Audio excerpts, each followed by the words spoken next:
ជ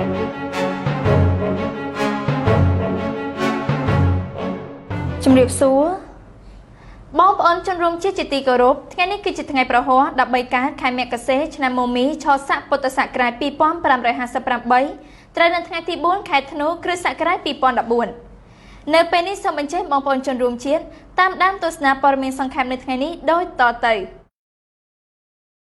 ប្រធានគណៈបក្សសង្គ្រោះជាតិបដិញ្ញាចិត្តសង្គ្រោះជាតិឲ្យទាល់តែបានបងប្អូនជនរួមជាទីមេត្រីនៅក្នុងកម្មវិធីវេទិកាអ្នកស្ដាប់វិទ្យុអស៊ីសេរីក្រោមប្រធានបទតើការវិវត្តនយោបាយចុងក្រោយជាសញ្ញាវិជ្ជមានសម្រាប់កម្ពុជាឬទេកាលពីយប់មិញនេះលោកសំរងស៊ីនិងលោកកឹមសុខាបដិញ្ញាចិត្តសង្គ្រោះប្រទេសជាតិស្របពេលដែលប្រជាពលរដ្ឋខ្មែរនិងសម្បត្តិធម្មជាតិមានដូចជាព្រៃឈើបឹងទន្លេស្ទឹងកំពុងរងគ្រោះនិងត្រូវបានបំផ្លិចបំផ្លាញជារៀងរាល់ថ្ងៃលោកសំរងស៊ីមានប្រសាសន៍ថាការបង្កើតឲ្យមានស្ថានីយទូរទស្សន៍របស់គណៈបក្សសង្គ្រោះជាតិការផ្លាស់ប្ដូរកោជបនិងការបង្កើតឲ្យមានប្រធានក្រុមតំណាងរាស្ត្រភាគតិចក្នុងរដ្ឋសភាមានតំណែងស្មើនឹងនាយករដ្ឋមន្ត្រីគឺជាកាតាលីករដ៏សំខាន់ក្នុងការជំរុញឲ្យគណៈបក្សសង្គ្រោះជាតិដឹកនាំប្រទេសនាអាណត្តិក្រោយដើម្បីសង្គ្រោះប្រទេសជាតិអ្វីដែលសំខាន់មិនមែនបុគ្គលករណីបុគ្គលទេអ្វីដែលសំខាន់គឺការបង្កើតស្ថាប័នថ្មីការបង្កើតស្ថាប័នថ្មីនេះដើម្បីពង្រឹងលទ្ធិប្រជាធិបតេយ្យពីព្រោះរួចផុតពីបុគ្គលម្នាក់ទៅនឹងមានថ្នាក់ដឹកនាំផ្សេងទៀតនឹងមានគណៈបកផ្សេងទៀតដូច្នេះអ្វីដែលយើងធ្វើនេះដូចយើង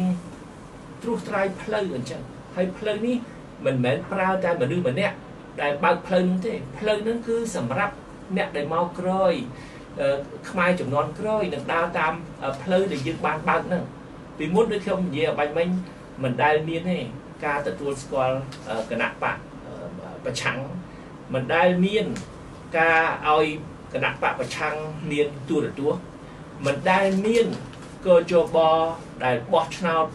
ឲ្យយើងមានជំនឿខ្លះគឺពីមុនអត់មានជំនឿទេពីព្រោះខាងគេទាំងអស់តែឥឡូវដូចយើងនិយាយពីដើមទីបានមានតុល្យភាពក្នុងកោជបថ្មីកុំបារម្ភដែលថាមិនទាន់ចេញហ្នឹងពីព្រោះឥឡូវនេះខុសគ្នាទៅប្រហែលថ្ងៃប្រហែលអាទិត្យទេក្នុងការតវ៉ាក្នុងការតស៊ូក្នុងរយៈពេលរាប់ឆ្នាំរាប់សិបឆ្នាំឥឡូវនៅសល់តែប្រហែលនៅសល់តែ2 3ខែតាក៏ជបថ្មីនឹងចេញទូរទស្សន៍គឺរៀបចំចាក់គ្រឹះហើយតំណែងដែលថាតំណែងនេះគឺដើម្បីគណៈបកក្រៅរដ្ឋាភិបាលតំណែងនេះគឺអត់មិនមែនមានអំណាចក្នុងនីតិប្រតិបត្តិទេកុំឲ្យច្រឡំថាអូដោយនាយករដ្ឋមន្ត្រីស្មើនាយករដ្ឋមន្ត្រីមានតំណែងក្នុងនីតិប្រតិបត្តិក្នុងរដ្ឋាភិបាលមិនមែនទេគ្រាន់តែជាឋានៈជានិមិត្តរូបដើម្បីចូលរួមក្នុងការចរចានោះគឺទៅចែកពីបញ្ហាប្រទេសជាតិពីព្រោះថាយើងខ្មែរទាំងអស់គ្នាយើងនៅក្នុងជួរគណៈបកណាក៏ដោយក៏យើងជាខ្មែរក៏យើងត្រូវរួមចំណែកដោះស្រាយបញ្ហាជាតិដូចជាបញ្ហាទឹកដីបញ្ហាព្រៃឈើបញ្ហាអន្តោប្រវេសន៍មានអ្នកតស៊ូត្រូវជាប់គុកជាប់អីហ្នឹងគឺខ្ញុំនឹងលើកច្បាស់ជាលើកហើយមិនទាន់ពេលនោះតែឥឡូវនេះលើកទៅហើយនិយាយឲ្យចំទៅគឺថាដំណើរការទៅមុខគឺយើងត្រូវមើលឲ្យគ្រប់ជ្រុងជ្រោយទាំងអស់គឺយើងត្រូវដាក់ទស្សនវិជ្ជាទាំងអស់ដោះស្រាយទាំងអស់ទៅទន្ទឹមគ្នាបើខុសគ្នាមួយខែ2ខែវាមិនសំខាន់ទេប៉ុន្តែគោលចំហយើងគឺរួមការពារផលប្រយោជន៍ប្រជារាស្ត្ររកផ្ដល់យុត្តិធម៌ជូនប្រជារាស្ត្រហើយសង្គ្រោះជាតិយើងឲ្យទាល់តែបានប្រធានគណៈបក្សសង្គ្រោះជាតិស្នើឲ្យកសាងស្ពានអាកាសតូចកាត់ផ្លូវសម្រាប់អ្នកថ្មើរជើងឆ្លងកាត់នៅក្នុងបទអន្តរាគមន៍នៃសេចក្តីព្រាងច្បាប់ចរាចរណ៍ផ្លូវគោកកាលពីព្រឹកមិញនេះលោកសំរងស៊ីប្រធានគណៈបក្សសង្គ្រោះជាតិបានស្នើឲ្យមានការកសាងស្ពានអាកាសតូចឆ្លងកាត់ផ្លូវសម្រាប់អ្នកថ្មើរជើងដើម្បីជៀសវាងការកកស្ទះចរាចរណ៍ឬគ្រោះថ្នាក់ផ្សេងៗនៅក្នុងសេចក្តីស្នើនេះលោកសំរងស៊ីបានបកស្រាយយ៉ាងដូចនេះថាដូច្នេះទី1ខ្ញុំស្នើឲ្យអាជ្ញាធរក្រសួងពាក់ព័ន្ធទាំងសាលាក្រុងឯកឧត្តមជួយគិតគូរធ្វើកន្លែងដើម្បីឲ្យអ្នកថ្មើរជើងឆ្លងកាត់ហើយកន្លែងនោះគួរដាក់ភ្លើងក្រហមពីព្រោះយើងឥឡូវយើងដាក់ភ្លើងក្រហមនៅកន្លែងតែផ្លូវខ្វែងឬផ្លូវប្រសពដែលថាផ្លូវត្រង់ខ្លួនអត់មានផ្លូវកាត់អីទេគឺមិនដែលឃើញមានដាក់ភ្លើងក្រហម សម្រាប់តំណាក់ថ្មជើងអញ្ចឹងយើងដាក់រឿងក្រហមឲ្យអ្នកថ្មជើងឆ្លងតាមនាទី2នាទីបានឆ្លង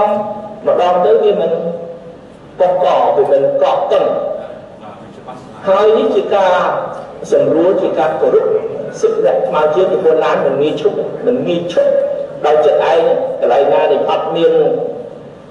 គំនុះសញ្ញាអញ្ចឹងយើងដាក់ភ្លើងក្រហមមួយ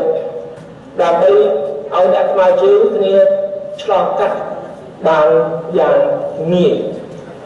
ហើយតែប៉ុណ្្នឹងជួនកាលមិនគ្រប់គ្រាន់ទៀតខ្ញុំស្នើសូមឲ្យចំណុចក្តៅដែលចរន្តខ្លាំងចរន្តឡានធ្វើដំណើរបណ្ដោយផ្លូវហើយនឹងចរន្តមនុស្សច្រើនដែលត្រូវឆ្លងកាត់ផ្លូវនោះមានចំណុចខ្លះយើងអាចធ្វើជាស្ពានអាកាសមិនមែនស្ពានអាកាសដើម្បីឡានទេគឺស្ពានអាកាសដើម្បីមនុស្សគឺស្ពានអាកាសពីទៅឲ្យមនុស្សថ្មជើងនោះគឺឆ្លងដោយឡើងលើស្ពាននឹងគឺឆ្លងបានងាយស្រួលនឹងមិនបាច់ដាក់ភ្លើងក្រហមទេពេលហ្នឹងគឺឆ្លងបានតាមចិត្តគ្រប់ពេលវេលាអញ្ចឹងវាចំណេញពេលសម្រាប់